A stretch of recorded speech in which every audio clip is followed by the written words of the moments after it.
And we're live. All right. Ring Kings podcast.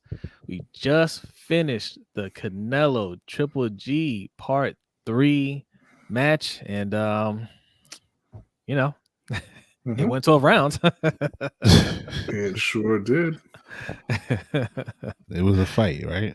It was a fight. And let's give a quick shout out to Chris White because he was here from the gate. It says Canelo looks a little washed. Wow, Canelo looks washed? He may need to follow Triple G and do his own farewell tour. Well, Canelo said that he hurt his hand at some point. He needs time to rest. And yeah, I don't think he was washed. I think he looked pretty sharp to me, right?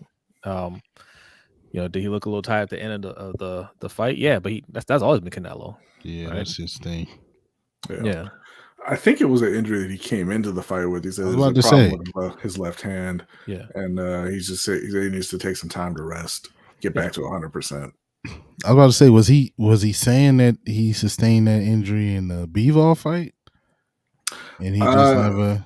I don't know if it was in the fight or just just an injury that he picked up somewhere that he just was just fighting with. But he said he's going to have surgery and then just take some time to rest up his body and his hand and everything and get back to full strength. Yeah. Shout out to Davon. He says, "Oh, the other one is here." cousin Davon. Mr. J6, what's going on? Says judges need to be investigated for their credentials, drugs, etc. Listen, I agree. 115 to 113. How could they? I want to know what rounds did they see, especially early on, that they could have given to Triple G. He wasn't even throwing enough for you to even think that he could possibly win the round. Well, it's funny because during the fight, the commentators after the first couple of rounds, they were like, "Man, if it keeps up like this, it's going to be another one. Who won at the end of 12?" And then after 8 rounds, the commentator was like, "Yeah, it's 8-0 Canelo. This isn't even close." And then after the fight, obviously we have the two judges say, "Hey, had he won the 12th, that's a draw." Yeah, that's insane. If that fight would have ended in a draw. Woo! Canelo would have been, he would have been screaming for that refund. Yeah. Shout out to D Weezy. He says, yo, won't fight closer. Yes. That's is that for his what is it? Is he doing a parlay? Yeah. Like what's the last fight, D Weezy? I think he said it was Spence and Crawford. Oh, sheesh. Yeah. I believe who is keeping track of our picks, because we did that last time. So Ferris was supposed to put together a spreadsheet. Yeah. Ferris was supposed to put together a spreadsheet. I think I said decision in this fight, didn't I? I don't remember. I think I said Canelo in decision. I said it'd be closer than we thought, and hey, however we get here, right? It was closer than we thought. I guess so. That fight, he's got Spence to win. Spence, okay. All right, it's a good pick. Yeah, look, you can't go wrong either way, right? You can't go wrong, but yeah. Either way, look, those are two fighters at the peak. I can't wait until that one, man. I can't wait to the comments that come in on this channel, because listen, we like both fighters. Right, yeah. Like we like both fighters here. We're fans of both of them, but I think we all pick Spence to win. Mm-hmm. Right. Some of our other friends are picking Bud, and I'm not gonna say they're wrong. Right. Like I don't know. Right. Yeah. I don't know. I'm picking Spence to win, but that could be anybody.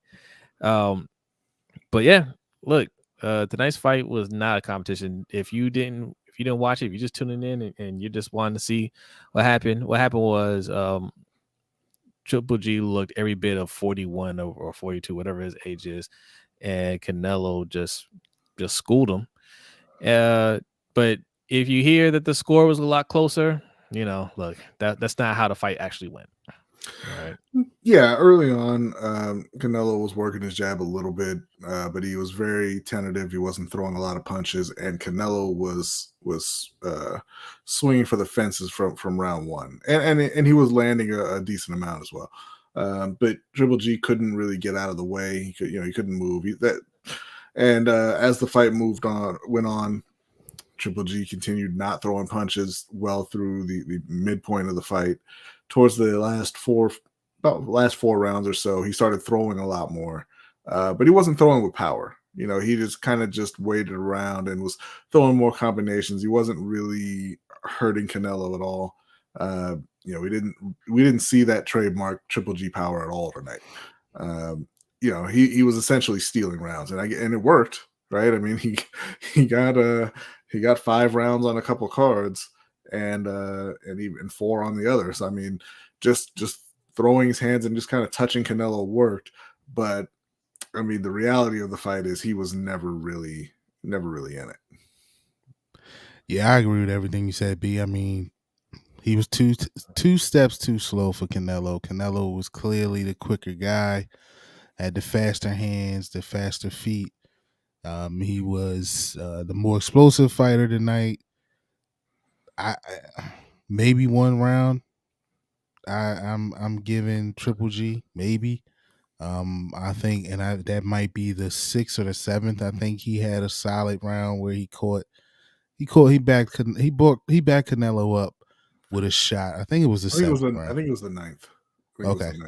Yeah, he backed him up with a clean shot, but that was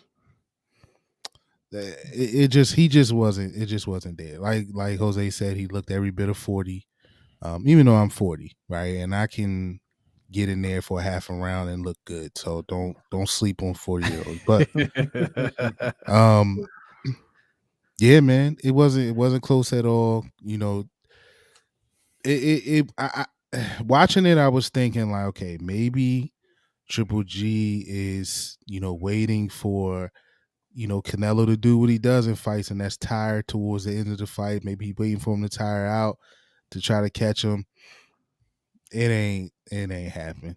It ain't happening. No, so, well, I was telling B, the last 2 fights, especially the last fight against, what was it, Murata? Triple G looked bad in those first few rounds, right? Like, he looked gassed. He's breathing through his mouth, right? He's kind of keeling over every time he gets hit in the stomach. I'm like, ooh, this looks terrible. Mm-hmm. And then he just, he got a second win, and he just went all out. And you started to see that a little bit in this fight. And I was just like, okay, there goes the breathing through the mouth again. Like, here we go. And I told you, I was like, it's like he knows that first half, like he can't really put everything into it. He said, Mike, you ain't 40. Yeah, you don't look a day over 39. But I told you, I was like, I feel like he knows he has to save everything for those last few rounds to try to, really turn the tide. And you could tell that's what he was trying to do. It just wasn't going to happen. Right. And even at points where he had Canelo in an optimal situation, right, against the ropes where he could try to let off, he wasn't going to try to do it because, like they were saying on the broadcast, like he was kind of afraid that he's playing possum a little bit and maybe he can get caught with a shot. But at that point, you're down the cards. Well, at least or so we thought. You're down on the cards, and you gotta go all out. You gotta really, this is what you want. You saved up for. Go and do it, right? Go and do it, or go out on your shield. But that ain't happen. Mr. Jada6 says they might as well start singing the Barney's theme song with all the hugging they were doing. Listen, man, look. These are guys, this is the 3rd time they fought. They have a lot of respect for each other. It doesn't matter what they say before the fight. That's just a trying to he was talking about it at the end in the last few rounds, just clinching. Oh, yeah. Well, look, man. Well, one of them's old and the other one was hurt. I think we saw in the post-fight interviews what was really going on. Canelo, he was very complimentary of Triple G, and he said, hey, we gave him 3 great fights and blah blah blah. Triple G, who seemed to have a bigger problem with Canelo leading up to the fight, was also very complimentary, right? He was very happy. Said, yeah, Canelo was the better fighter tonight, blah, blah, blah. And remember, guys, I'm still a champion. So when they asked him if he was going to quit, he said, I'm still a champ. I'm still a champ, guys. I'm still a champ. I've got great plans. I'm still a champion. So he kind of trash talked his way and into a third fight with Canelo where he made a boatload of money. And now he's going to go back down to 160 and defend those titles as long as he can until he's ready to quit. Yeah, because he does have 2 belts at 160 still. That's crazy. When he said when he was saying he's still champ, I thought he meant like I'm still champ in my heart, right? That's what I thought he meant. I didn't know he was actual champ still. Yeah, man. And Mr. J, listen, that all that hugging. If you're talking about the post fight hugging, that's the hug you give a man when you made a ton of money in 3 fights. They made a boatload of cash in those 3 fights. I do think this fight obviously was 4 years too late, and I think that was part of Triple G's disdain for Canelo. Like, man, you waited 4 years to fight me and all of this stuff, and then of course Canelo didn't like all the trash talk. So yeah, I think there was some heat between the two of them. But at the end of the day, we made a lot of money. We put on what they said 3 good fights. And hey, we this trilogy will go down in history in one way or another. I'm not going to rate it as one of the top, but it'll go down, and yeah, that's what comes out of it. So what can you say, man? I mean, it's I don't know. I'm disappointed, but I'm even more disappointed in that those 2 refs that scored it like that. Like, listen, if it's obvious like that, come on, don't do it. Can we just have one good night where the cards match how the fight actually looks? I mean, they have to do something with the judges, right? Because I don't think it's all these judges are corrupt. I don't think all the judges are just really bad at their job. I think a big part of the problem is you have them sitting ringside, and it's you're not going to get the best view of everything that's going on in every round. It's one of those things where it's like they used to sit ringside. That was the best seat in the house and all that, and it's not anymore. We have technology. Go ahead and use it. Let them get the best view of the fight possible when they're scoring the fight. I mean, granted, I know they have, I believe they have the monitors there in front of them, but if you're sitting there and there's a monitor or the people are 5 feet away from you, what are you gonna look at? Right. Real quick, shout out to everybody that's watching. I thought I had to stream it on Twitter. I might have to fix that.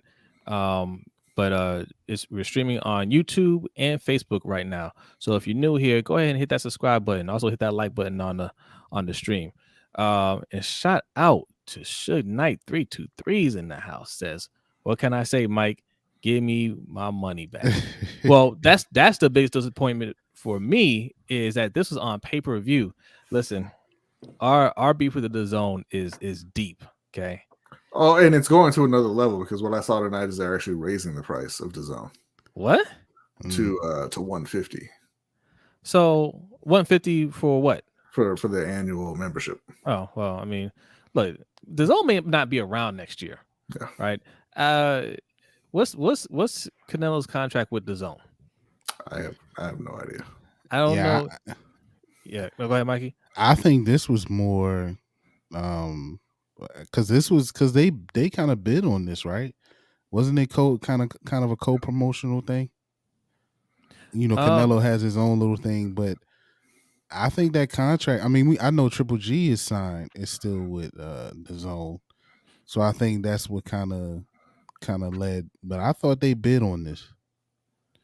I don't know. Where it says 10 fights, $300 million. Yeah, okay. But I think that was voided, that was originally, but then they went through their breakup when he was leaving De La Hoya and breaking up with DAZN as well. So I'm not sure what his current standing is with DAZN. Obviously, it's not what the original vision was, because he's had fights on other platforms, right. And he's had his last couple of fights have been on pay-per-view, despite that being the entire point of DAZN, that there would not be pay-per-view. Yes, D Weezy says E Street. You know it. E Street is the best street, man. Yeah, man. You know that. Because there ain't no telling what you're gonna get from DAZN, and it's crazy because I really like everything about DAZN. Like they have a lot of good fights on there. I like the way they broadcast the fights. I like that they have a lot of the current and former fighters actually there talking about it. They have Jessica McCaskill, they got Sean Porter, they had Daniel Jacobs there tonight. So I think it's a really good broadcast. But yeah, I mean, you're liars. So Yeah. They lied. That's just at the end of the day, they lied. Because if they came out today, this is a brand new streaming service. Hey, we're going to give you a bunch of free fights, but we're going to have pay-per-view on there as well for some of the bigger fights. Okay, fine, right? That's what ESPN does, right? But you sold it as pay-per-view is dead, right? No more pay-per-view. You pay a monthly fee and you'll get all the fights. Now, if you want to say we're changing up our model, but the people that have been paying all this time are grandfathered in, if you had the account since this date or whatever, you've been grandfathered in, that's one thing. But now you're just saying, for those customers that hopped on from the beginning to watch these fights, now we're going to change up the model. Now you got to pay. Well, that's not what I'm paying for. All right. And fights like this don't help. Now again, I said it last time, but now I got beef with StreamYards. I definitely got beef with StreamYards. Twitter, I ain't got no beef with Twitter. Twitter's fine. I think we're up on Twitter. Somebody check on Twitter. I think we're up on Twitter. I just checked. And I love Colin. Shout out to Colin. Okay, Colin's my guy. All right, Matt Harloff. I don't know who Matt Harloff is. Matt and Harloff. I know lots of Matts. Matts are cool. Okay, I don't know who Harloff is. Now, I don't think anybody knows who Harloff is anymore. Yes. So, but the fight against Bivol, you have a lot of Mexican fans that subscribe to DAZN to watch Canelo, right? And then now you gotta pay pay-per-view. I think that fight was on pay-per-view, wasn't it? Yeah, against Bivol. So that's the first one, and then he loses, right? Now you gotta pay a second time to watch this. And he damn near lost this one. Right. Now he won, so those fans are they're happier, but I gotta pay. I gotta pay for this. Like those are two bad fights for Canelo fans. Those are two bad fights. Yeah, and I kind of wanted to talk about some of the upcoming fights. There's a lot of really good fights coming up for the rest of the rest of this year.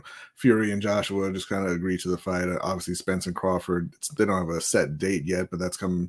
We all think that's coming up before the end of the year. Haney and Kambosos. There's Zerdo and Bivol. But I saw something tonight that we need to bring up, and that is Rahman Jr. versus Vitor Belfort. I thought you were going to say Eubanks and Conor Benn. No. That's a real fight. Rahman Jr. against Vitor Belfort, which is also apparently going to be on DAZN pay-per-view. No. Yeah. So even those fights, that's not just repeated miscarriages of justice here going on in DAZN. That's the main event, right? I assume so. That's what they advertised, and I'm like, Rahman is a real fighter, and I thought, hey, maybe he'll just go back to trying to be a real boxer, but he got one taste of the spotlight with that Jake Paul fight that didn't end up going off, and so I think he's chasing it now. We're watching the end of DAZN, guys, right? Like when you have to charge pay-per-view for a non-fight. That's it. That's a wrap. Like they are trying to get as much money as possible before they have to just cut ties with this, because that's not a sustainable model, right? Who's gonna pay for that? I would imagine that their subscriptions have gone down. Right. Yeah, I'm one. I was one of the first when it first came out. I signed up, and I just got my notice that I didn't renew my subscription because, like you guys said, first of all, they sold it on the backs of Canelo, Anthony Joshua, Triple G. Mm-hmm. Those guys were supposedly exclusively signed there. And then, of course, like B said, they had other good fights, other good young fighters on on the roster. So me being a boxing fan, it just felt like with DAZN when it first started, it felt like boxing was on literally every weekend. Every week they had some fight, somebody that Yeah. you would be interested in watching every week. Yeah. Ferris says the new deal after he canceled the $365 million deal was a 2-fight deal, Bivol and Triple G. Right. Yeah, there you go. Yeah, you're right. You're right. So you don't even know his next fight where it's going to be at. Yeah. You don't even know if you're going to get Canelo. Yo, you don't get Canelo in the next fight, you're toast. And it may not be the case, right? Because who is he going to fight next? If we're talking about, Jamal Charlo or, somebody at PBC, that's not going to go on DAZN. Well, I mean, we don't have any idea. The landscape might look very different by the time he comes back. He said he wants to take some time off. So yeah. Well, that's another problem though, right? So he's not going to be fighting for a while. So what are people paying for, right? They're not going to pay for Hakeem Rottman Jr., right? That thing better not get more than 5 buys. Is it the Joshua Fury all fight? Family. Yeah, the Joshua Fury fight that may not be on DAZN, right? You will get it's going to be Eubank and Ben. Eubank and Ben is going to be on DAZN. Let's see what else we got here. That's not enough. Bivol and Ramirez. Montana Love, if anybody's still interested in that. Is that pay-per-view? No. Oh, I mean, I had to ask. These are all non-pay-per-view. Juan Francisco Estrada versus Chocolatito. These are non-pay-per-view fights that'll be on DAZN before the end of the year. These aren't going to sell. They're not pay-per-view. I mean, they don't have to sell. So I mean, it's just that's what you're. Well, yeah. We're still waiting on the Demetrius and Andre sighting as well. Well, he's moving up to 168 to fight Zach Parker is what they're trying to get done now. He vacated that title, so Kazakh Style is the other champion at 160. Here we go, man. We Caleb warned us. Fact check Ferris has appeared. 3 fights for 160, not right, 2. Okay. Appreciate it, Ferris. Appreciate it. 3 fights for $160 million, not 2. So he's got another fight with DAZN. Well, he was saying that he want Bivol next. Yeah. Okay. After he rests and get his hand together. So okay. If Bivol, assuming Bivol wins his fight against Zerto. Yeah. So. Yeah. All right. Man, we got like 30 people in here, man. Hit that like button. If you are new, go ahead and hit that subscribe button. All right. Once again, Ferris, he says, I fact checked myself. Like Kayla told you, do that beforehand. Yeah. But I do want to say something about this fight that was a little shocking to me. The fight took place in Vegas, and I was in Vegas last weekend, and even without being in Vegas, like this fight, for the magnitude of the fighters, it just seemed very, very buzzless. I was speaking to somebody earlier today, and I'm like, "Hey, you watching the fight tonight?" And they're like, "What fight?" And I'm like, "Triple G and Canelo fight." And he's like, "What?" Well, I mean, I think I didn't hear anything about it. Yeah, I think Triple G is literally the only one who asked for it. Yeah, nobody else thought we needed the third installment of a rivalry where Triple G had not won a fight, and we needed it 4 years after the first two. Nobody really wanted it. Yeah, but like literally, I mean, last weekend it was UFC, Nate Diaz, and you saw that it was popping out there for that, but it was no like billboards, no sign, not really any signs, anything that was really promoting this fight, which was shocking to me. Now, Canelo had his choice though. Remember, he had 2 deals on the table. He did. Yep. He had Bivol and Triple G, and then Benavidez and Charlo, right? Yeah. Yeah. So he had a choice on which two he wanted. But look, he got what he asked for, right? But this is probably the bigger moneymaker, right? Because he made what 40 or 45 million. 45 million, yeah. He wasn't gonna make that with the Benavidez fight, right? Probably wasn't gonna make that with the Charlo fight. Yeah, this is probably just a bigger cash grab, and I don't blame. Look, this is a business. I don't blame him, right? But you could tell, like, Shay says, I've That seen is correct. That is Black Monday correct. than this fight. Yeah. Shout out to the real Ricky Tan. Shout out to real Ricky Tan. Thanks for coming through. Says the fight was suspect, to be honest. How can Triple G give two great close active fights and suddenly stops throwing hands? Reminded me of the Kovalev Canelo bout. Nah, man, look. Are you talking about the 2 fights against Canelo that were 4 years ago? 4 and 5 years ago? Yeah. That was a while ago. I mean, Triple G coming into this fight, he just didn't look the same. I mean, he's older, right? Like that doesn't surprise me. He wasn't going to throw as much.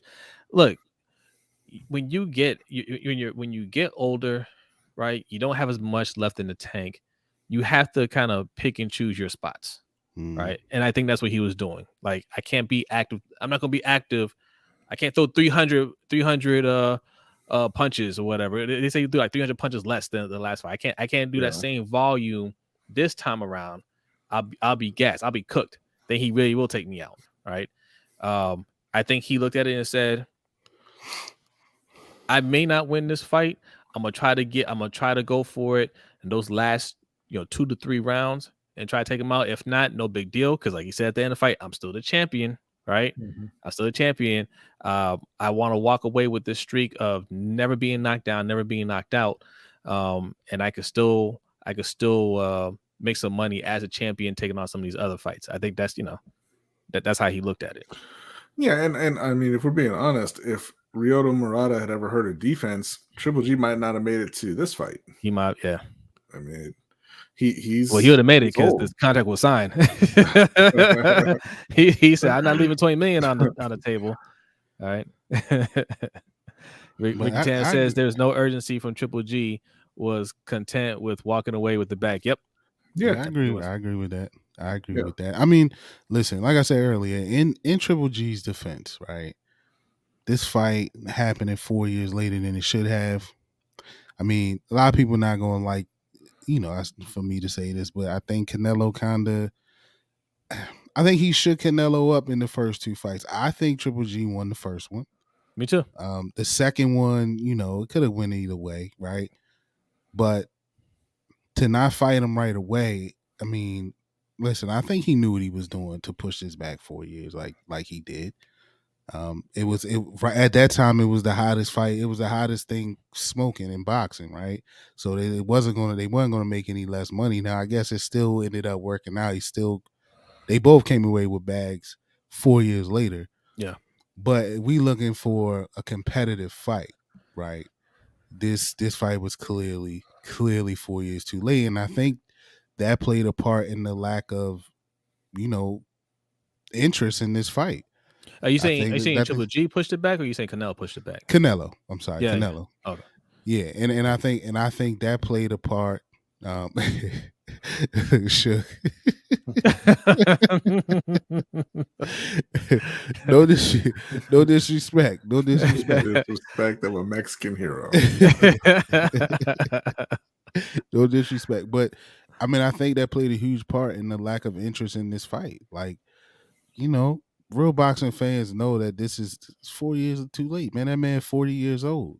And Canelo is still, in his prime, man. Like this is it just wasn't, the timing was all off behind it. But I mean, if like Ricky Tan said, if it was about the bag, they both accomplished that for sure tonight. But looking for a competitive fight, it just wasn't that. Yeah. You know what Canelo is experiencing right now. You know what he's experiencing. He's experiencing he's getting a little taste of what it's like to be in Mayweather's shoes. Yep. He's getting a taste of what it's like to be in Floyd Mayweather's shoes, where, look, man, yes, I'll take on anybody, I'll be anybody, but I gotta make sure financially it makes sense. I can't just take on every single challenger, right? When there's money to be made, I gotta make right moves, and I gotta make sure I'm fighting the top guys that I think are top guys and can make money, and everybody's coming at him. Why don't you fight me? Hey, why don't you fight me? Hey, why don't you fight me? How come you're not fighting this person? Why are you waiting? Why are you fighting this old person? Yeah, I mean, it's obvious why you're gonna fight Triple G. He's the bigger draw than those other guys that are out there, and it's those guys' faults. Like me and B were talking about it earlier, right? I love the Charlo brothers. I'm a Charlo fan, but look at Jamal Charlo's resume, right? He's not that active, and he hasn't beaten anybody. I mean, last person that with any kind of buzz was Austin Trout. That was 6 years ago, right? And he's sitting in a weight 2016. class where he has one belt. Golovkin has 2 belts, and now And he hasn't fought Kazakh Style has the other one after Andrade vacated it. So, and he's not. He said he's not active. He's not going after those belts. He's just saying, "I want Canelo. I want Canelo." And to Mike's so that's point not about, enough. Yeah, and to Mike's point about the lack of buzz for this fight, I think it's not like the Pacquiao and Mayweather situation where that got pushed back years, and both those guys were past their prime. But it was still one of the biggest fights ever because we hadn't seen it. This one, we've seen the fight. Yeah, and some people think that Triple G won the fight, won one of the fights. Some people think that Canelo won or whatever. But the fact is, it was a draw and Canelo won the second fight, and nobody was really clamoring for a third fight. And then to do it 4 years later, everybody's like, oh, what's the point? But like you're saying, Jose, with Charlo sitting there kind of being inactive and not having the best resume and calling out Canelo, it's like another fighter that we've been talking about in Devin Haney, who now he's not inactive. That's for sure. He is active. He to his credit, he went over to Australia and beat Kambosos and got those belts when he got the opportunity. But he's also doing a lot of talking, and specifically he's doing a lot of talking about Tank Davis and calling out Tank Davis and saying, oh, the only thing that they won't say is let's fight. And I don't like fighters who do that when knowing that they won't or can't take that fight. And in Haney's case, he can't. He's got a fight scheduled for mid-October, and his promoter has already said he's going to be matching him up with Lomachenko after that fight. So, it's another one of those situations like Charlo, like you're trying to use Canelo's name to build yourself up. Haney's trying to use Tank's name to build himself up because nobody really cares about Devin Haney right now. Yeah. He got to sell that fight, and he knows he can't. He knows that they can't. It's going to be difficult to sell that second fight against Kambosos. So he doing what he, and I hate to see him take this route because he definitely got on Garcia for doing the same thing. He did, yes, and he's clearly riding Tank's back to try to sell this fight a little more. And we like you said, B, it is already signed, sealed, and delivered who he's fighting after this. So listen, look, I don't want to keep referencing Floyd Mayweather, right? But Floyd, when he was doing a fight, he sold that current fight. He didn't talk about future fights or going to do this person. Like, listen, I'm focusing on this guy. Right. This guy, he always said he's a hell of a boxer. He's this and that. Like, he's trying to sell fights. Devin Haney, you have to sell your fight, man.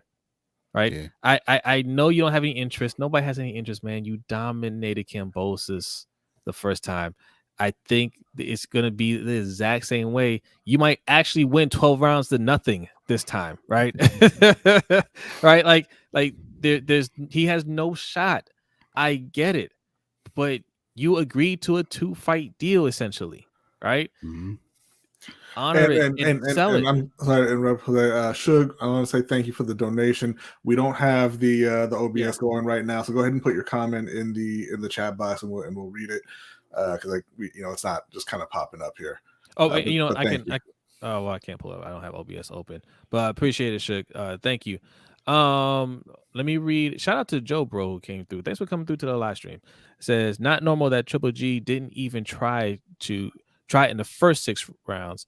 Looks like he was okay with $50 million and a loss on point. Smells fishy. Hey, none of y'all know how old that man is. Hey, listen. They are speaking their minds. Okay, look, we got another one here. Shout out to Lack74 says Triple G laughing all the way to the bank. Like this is exactly what he did in the Murata fight. He looked like he was going to get knocked out in the Murata fight in the first 4 or 5 rounds. Listen, that's not entirely false though, right? He might have been okay. He might have gone in there and said, "Hey, I'm going to give one last hurrah. If I can't do it, maybe halfway through the fight, he's like, hey, I just can't beat this guy. I'll coast the rest of the way, and yeah, I'm just saying it's in terms of starting slow. Like that's not even the first time that we've seen him do it. No. That's he exactly did how literally in his last fight. And yeah, he did start fighting in the second half of the fight. He got beat by a better fighter. Yeah. That's all. Yeah. But yeah, and he says he's going to retire in the sun with a boatload of money.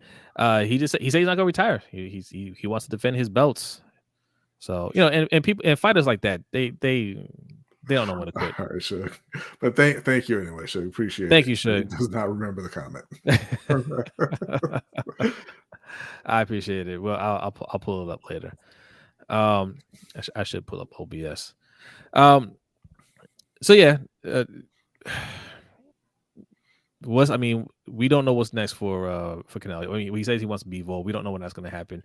Triple G, we don't know when that's going to happen. That should be Jamal Charlo. We were talking about Charlo.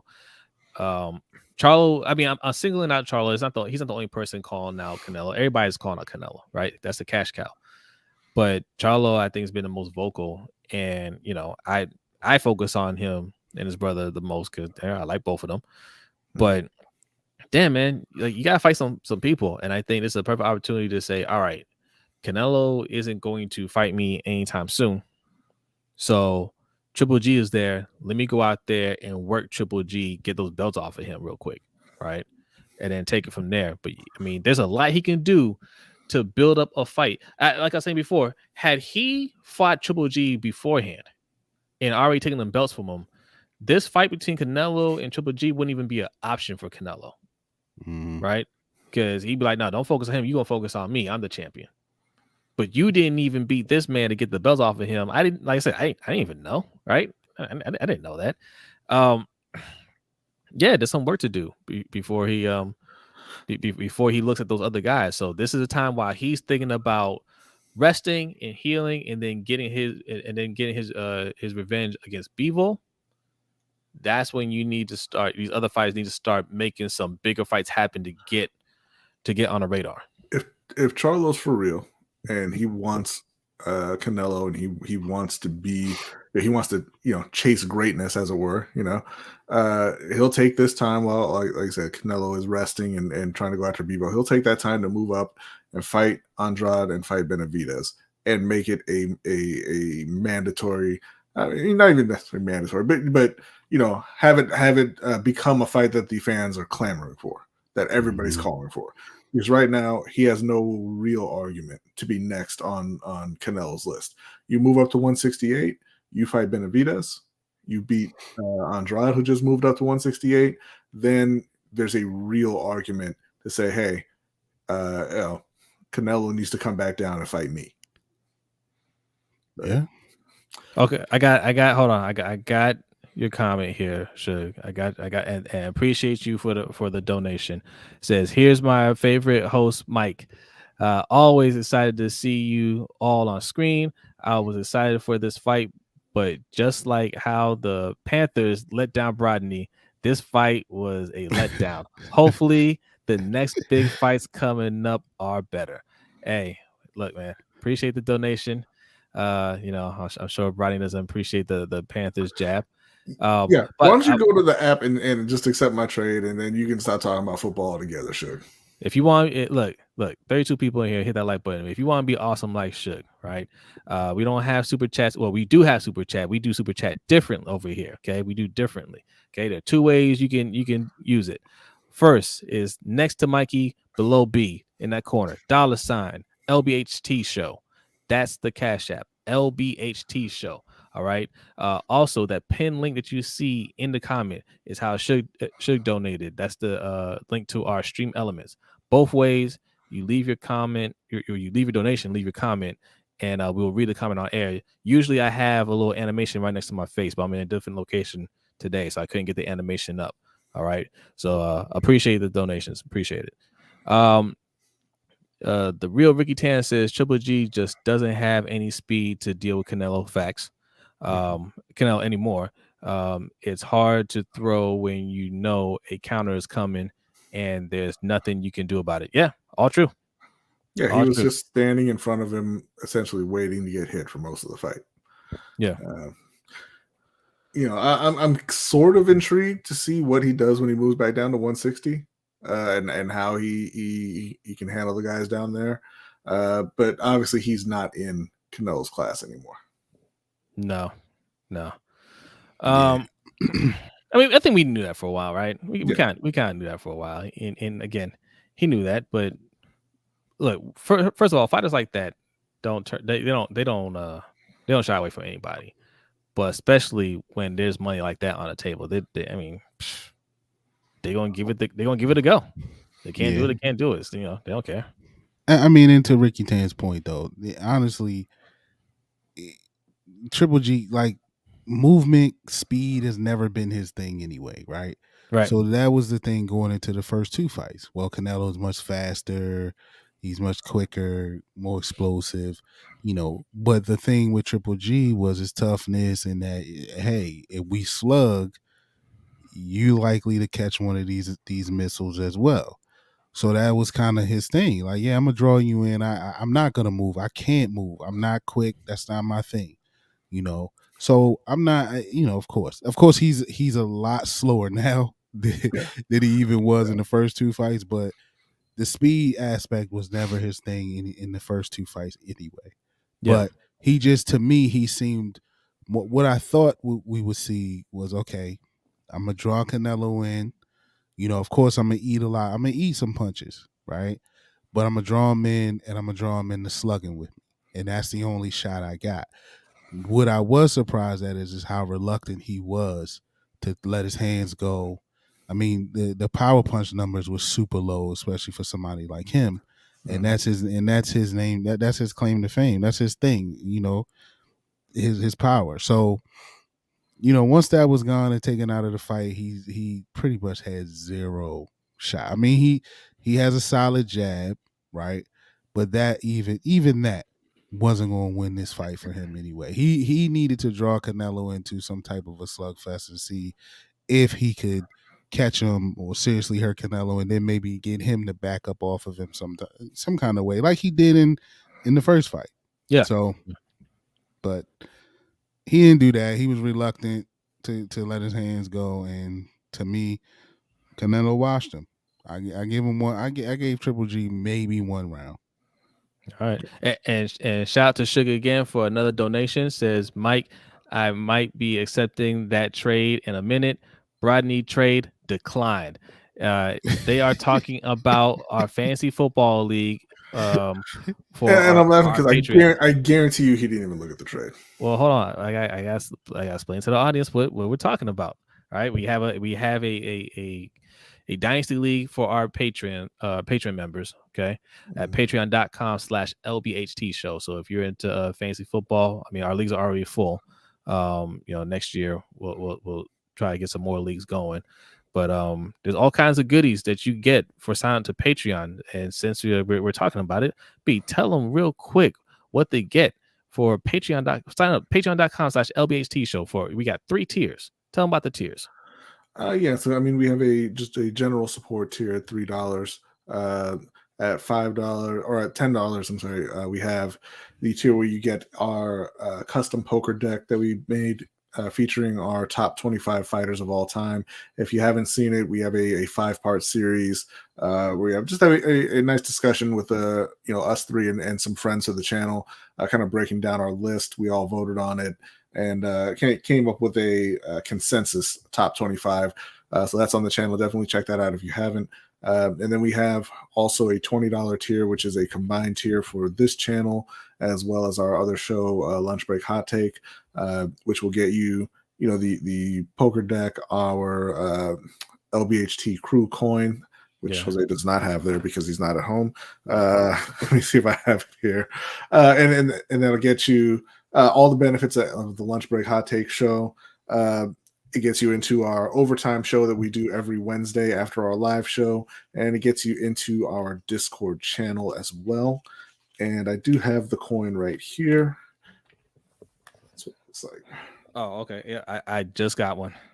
I just got one. I was Yeah, I but your went up there. camera's off, so yeah. Well, I There you turned go. it off. I didn't want to see them. Yeah. Yes. That is the coin. That is the coin. There we go. All right. Yes. Jason says absolutely no chance. Canelo goes to middleweight. Equally, Charlo is not going up. Yeah, I'm not talking about Canelo going to middleweight. He is the undisputed champion at 168. Charlo keeps saying that he wants Canelo, so he has to move up if he actually wants it. Yeah, I don't think he's going to because I think he's just talking. But you know, if he really does want that fight, he can't stay at 160. No. So looking at how Canelo fought tonight, that's how I expected him to fight against Bivol, fighting a heavier fighter, right? But he didn't. He thought he could walk him down and just hurt him. Now he did more boxing tonight. Now because he hurt his hand, I don't know. I don't know if he decided to do more boxing with Triple G because he learned his lesson with the Bivol fight, and just knowing that's how he beat Triple G. Second time they fought was just trying to outbox him, or is it because, hey, I hurt my hand, so I can't mix it up with him, right? And if it's that, is he going to go into the Bivol fight the same way? Assuming he gets a rematch, is he going to go into that second Bivol fight trying to do the same thing he did that first time, or is he going to try to fight more like he did tonight? I think he learned from the first fight. Tonight he did go out there and try to hurt Triple G initially, and we saw it wasn't really working. Then he kind of, backed off of that a little bit. But I mean, Canelo's not a dumb guy, right? I mean, he knows what happened to him in that first Bivol fight. He knows he can't fight him like that again. So I absolutely expect him to switch things up if he does take the rematch. Okay. Yeah, I agree. He realized he couldn't slug with that guy. He couldn't hurt him. I mean, he was just a much bigger guy, and then that extra weight on him too. You tire yourself out when you go in there, you're trying to slug and get him out of there early. So, he tired himself out clearly in that fight. He was gassed. So I think, and I agree with B. He's a smart guy. He'll make the proper adjustments, and I think he'll go into that fight and box. I mean, that's what Bivol did. Bivol he boxed him. Yeah. And so he will make those changes. The question is, I'll say this. I'm not really excited to see the Bivol fight again. Right? So I mean, I kind of hope like something happens in between. Not that Bivol loses, but I just hope that something comes up and it piques his interest over that fight. I know he wants to. I mean, you know how those guys are. Shout out to my man Suge and his his Mexican hero. But they, like he not honestly, he's not really worried about. I mean, if you listen to what he said the post fight, he's like, man, I need to avenge that loss for my country. So it's like it's a little deeper for those guys. So I mean, I'm sure that's where his mind is, but I'm not pressed to see it again. The other thing, like if you listen to him in the post fight, he kind of said it right. He said that he showed that having a loss isn't bad. It's good because it gives you the chance to kind of humble yourself, right? And I think we all kind of watched that and thought that's sort of what it was. Pride that said, hey, I'm going to go in there and try to walk this guy down, even though he's much bigger than me. And I'm just going to continue doing that for 12 straight rounds, even though it is clearly not working. Like that was just, I'm Canelo. I this is what I do. You can't beat me. And he lost the fight. He lost it badly. And I think, he like I said, he learned from that. He took that to heart. He learned from it. And he's going to come back differently next time. And obviously he made it sound like it is the most important thing in the world to him to get in the ring with Bivol again. Yeah. I'll be interested to see it. I mean, right now it's hard to get excited because Bivol beat him so easily the first time. Yeah. But if they get that signed, and we get close to the fight date, I'll be excited about it then. And shout out to Ferris. Ferris says we have 26 people in the chat, but only 11 likes. What? Get those likes up, my friends. He says if you haven't liked the video, hit that like button for the homies. Thank you very much. Much appreciated. Now, Mikey, I hear you. You're not that interested in another B-Ball fight, right? But B-Ball does have a fight coming up with Zurdo coming up soon. If he wins that fight, does that raise your interest a little bit more? Zurdo's a good fighter. No, he is a good fighter, and I think that will be a really good fight. But I'm done with seeing Canelo moving up and trying to go through all of these weight classes, right? I like to see him where he's at, hovering around that range, and it's a lot of bump, a lot of talent there for him to take on and run through that division. Yeah. So, and I think what happens when he fights bigger guys like that, right? So let's say Bivol even came down to 168, right? Or whatever. Or he lost to a Benavidez or something, right? That loss, right? We will be talking about that loss way more than we talked about it with Bivol. Because as soon as he lost the fight, I mean, we got on here ourselves and said, well, he's a bigger guy, right? He took on a massive challenge. He lost, right?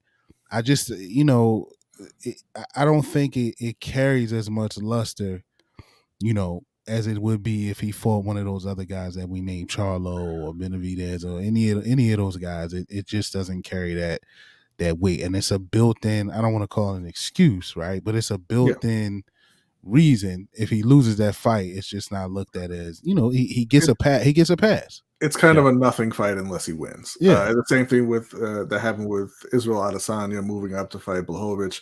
Everybody knew that this is a much, much bigger guy. If the fight kind of goes the way it goes, hey, Blachowicz isn't better than him. He's just bigger than him. Yeah. And you don't it doesn't take away from Adesanya's legacy at all. And you have Roy Jones, right? Roy Jones moved up to heavyweight, beat John Ruiz. Usyk moves up to heavyweight, beats Anthony Joshua.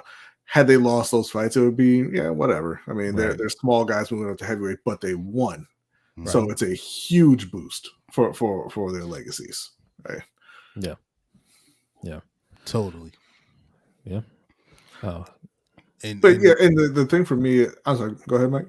No, I was just gonna say, on the opposite side of that, I mean, I think it did something for Bivol. I think it put his name in more households, but at the same time, people are still looking at it like that. That should be a career-defining victory for him, right?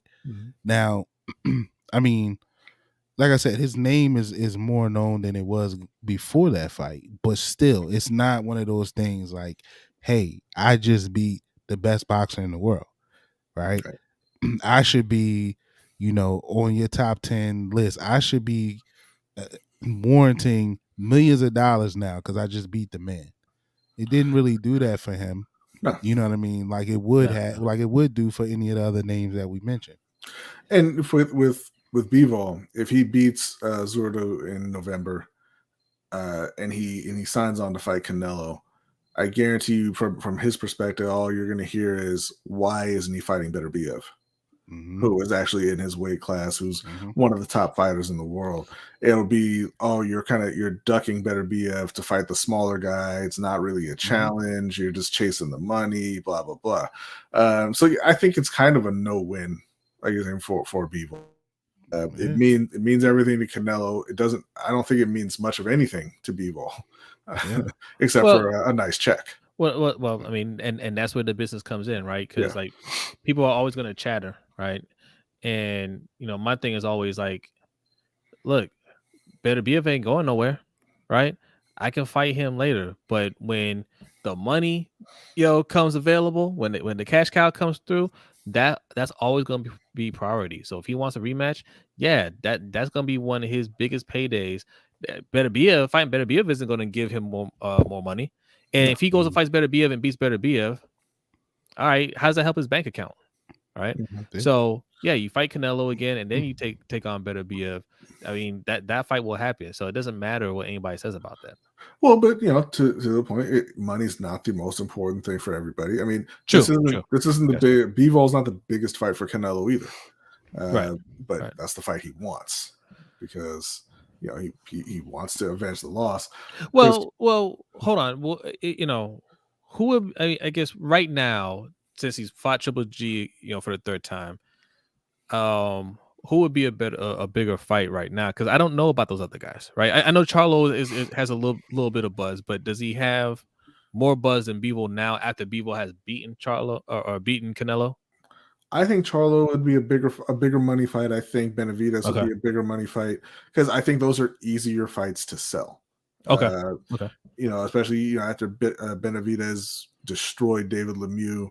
Yes. A lot of people saw that and were talking about that. Charlo, and he's a popular enough fighter, right? Yeah. And you can kind of get behind that. Like Michael's saying, most people don't really know Bivol even after him beating Canelo. It didn't raise his what is it the Q score, the celebrity score. It didn't do a whole lot for that for Bivol. Chris White saying because Canelo hasn't been the best boxer in the world ever. Okay, I mean he was the consensus pound for pound number one. Yeah, he was before that fight. Yeah. It's just, I mean, I think you could sell those fights with y'all a little better. That they young guns, young lions trying to take down a guy. There's ways to sell it. I just think that Bivol fight. I mean, of course, I'm tuning in, and I agree with you, Zay. Listen, go get your payday, right? And if this is it, if this is your big payday, of course you take that rematch. Of course you do. But just as the boxing fan, as a fan, it's just not something I need to see again. I mean, because like I said, we've already given Canelo the pass for that. He lost. Okay, and I even said in the Discord, become a Patreon so you can see how we get down in there.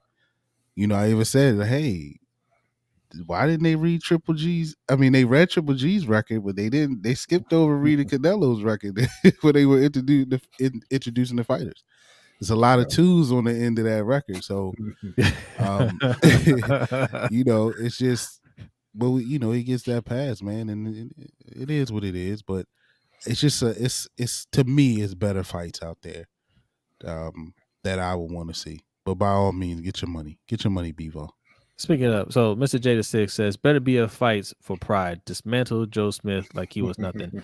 Look, here's my thing about those fighters that they say they fight for pride, right? This is why it's good to have promoters and just the right people in your camp to kind of guide your career, because you should be thinking that way, right? A hungry fighter, you're trying to make a name for yourself. You want to be great. You should have that mentality, right?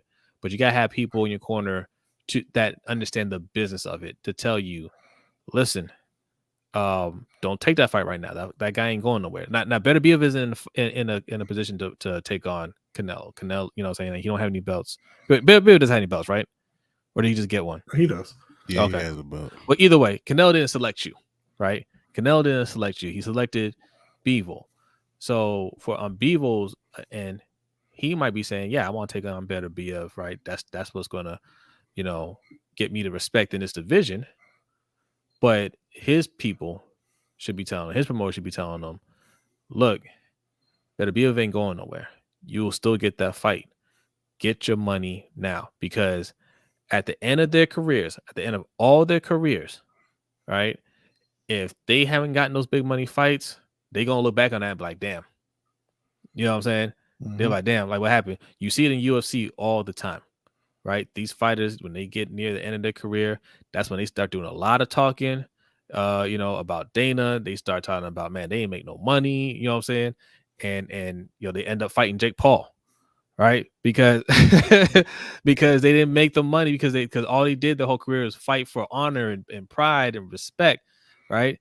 And then you got fights like Mark Hunt saying that, those fighters are champions of nothing because they're not making, they're not making any money.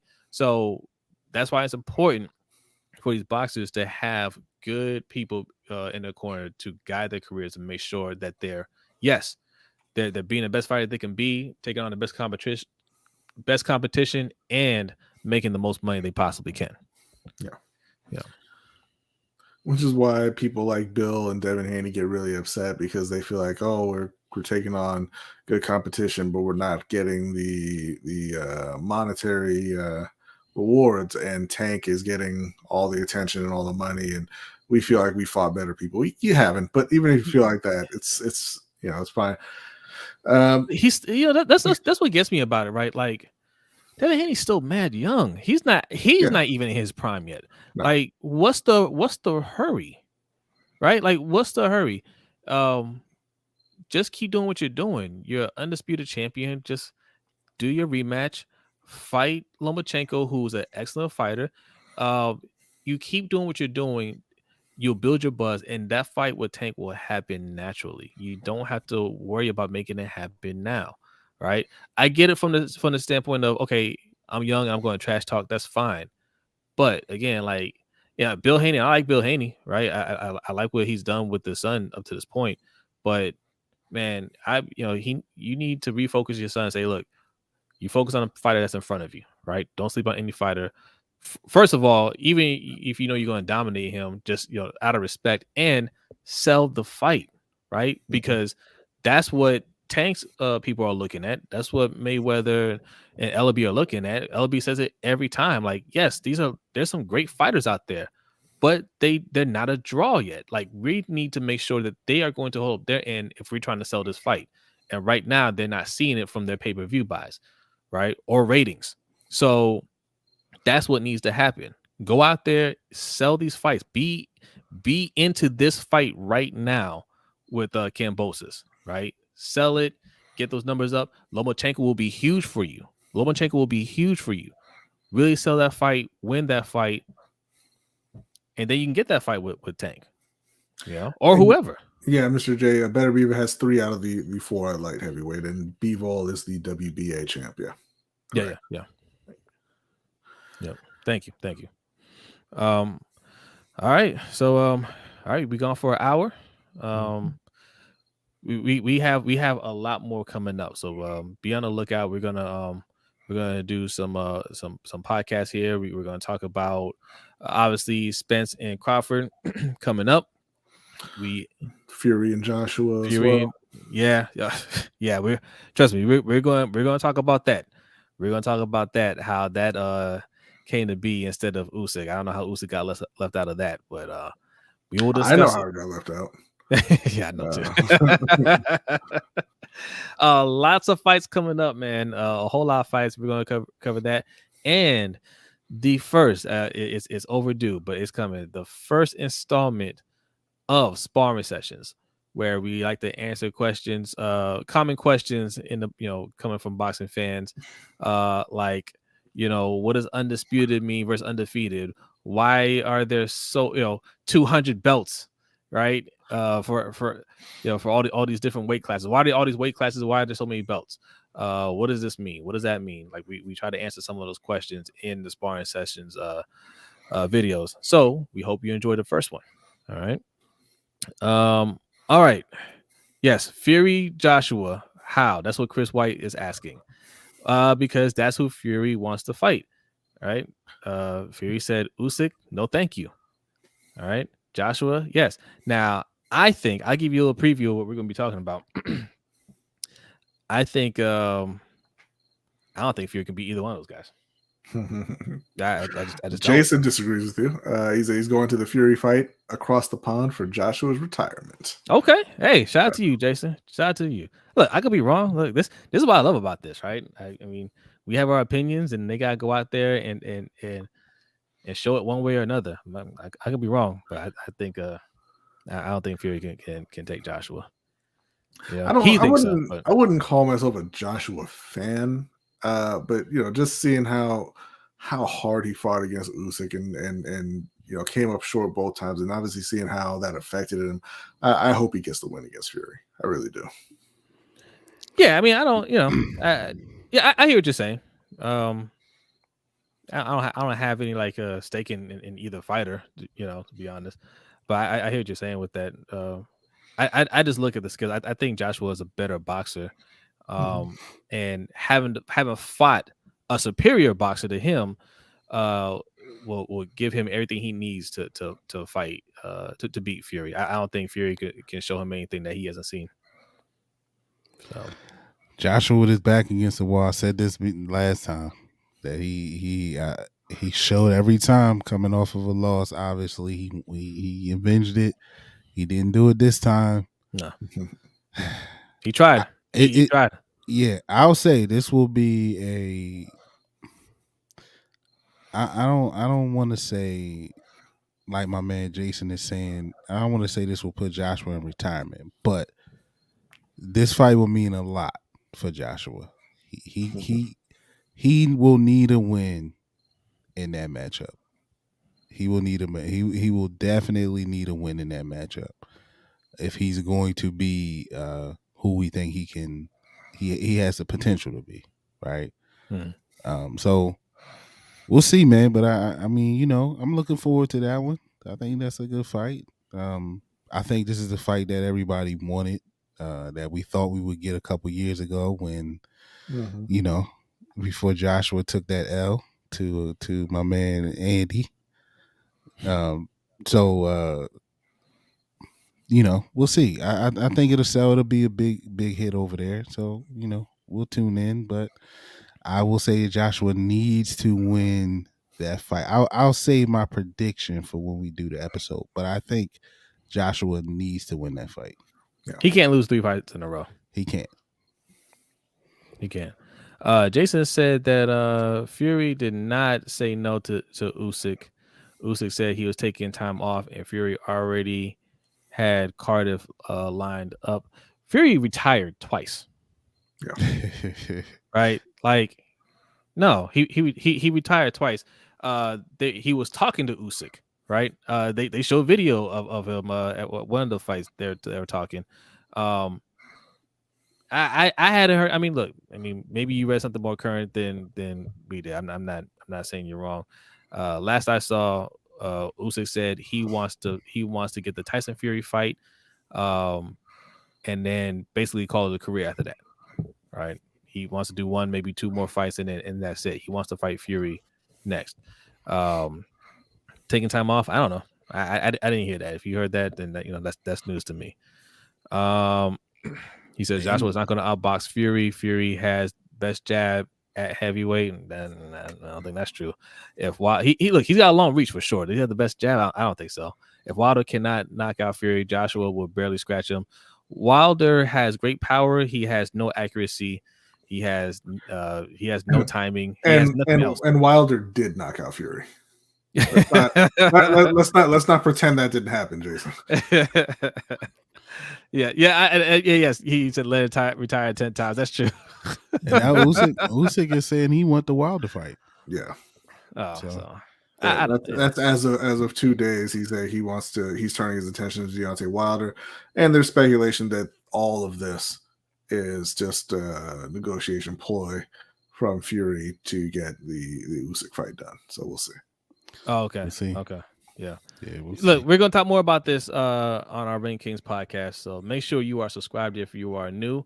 We're going to be dropping some episodes, either later this week or next weekend. So stay tuned.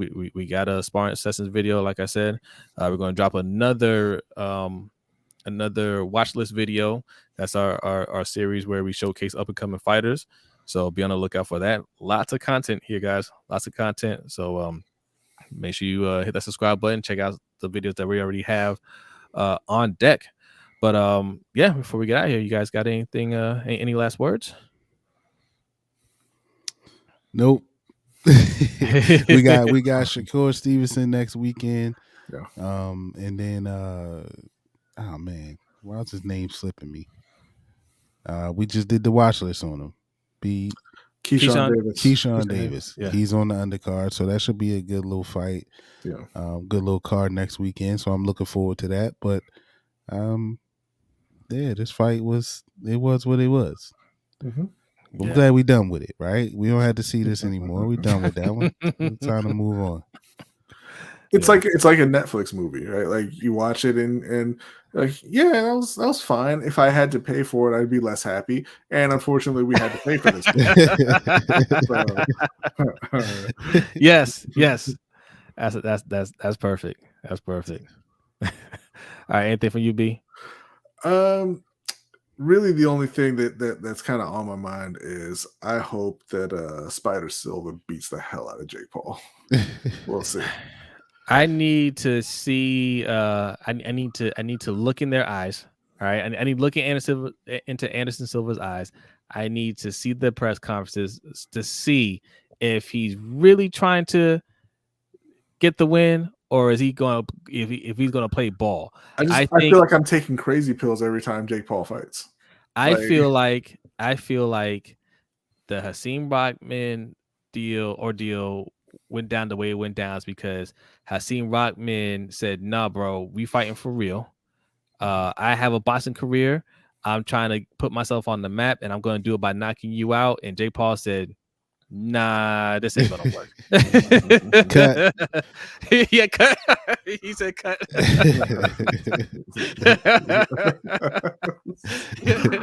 He said, "Bring somebody else in here that knows how to read the lines." All right, so we will see. That's why I said this fight was Thor, Love, and Thunder.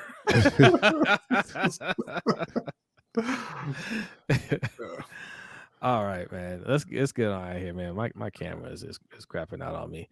All right, so yeah, that's it. Thank you everybody for coming through. Once again, hit that like button. If you're new, hit the subscribe button. And also, we forgot to put the graphic back up here. Let me put it up. Boom. Well, no, that's the wrong one. That's for Lunch Break Hot Take. Patreon.com/LBHTShow. If you want to be a Patreon member for as little as $3 a month, also it gets you access to our Discord where we do a lot of talking on there on the Ring Kings channel.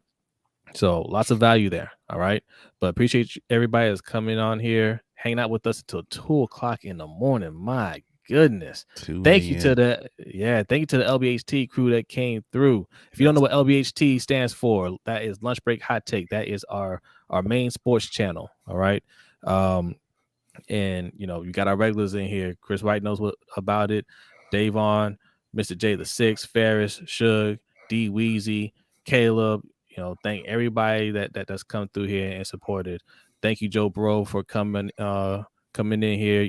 Ricky Tan, everybody that was in the chat and participating. Thank you so much. So yep, that is it. B, are you ready? I'm ready. He is ready, and we will see you guys next time. Peace out.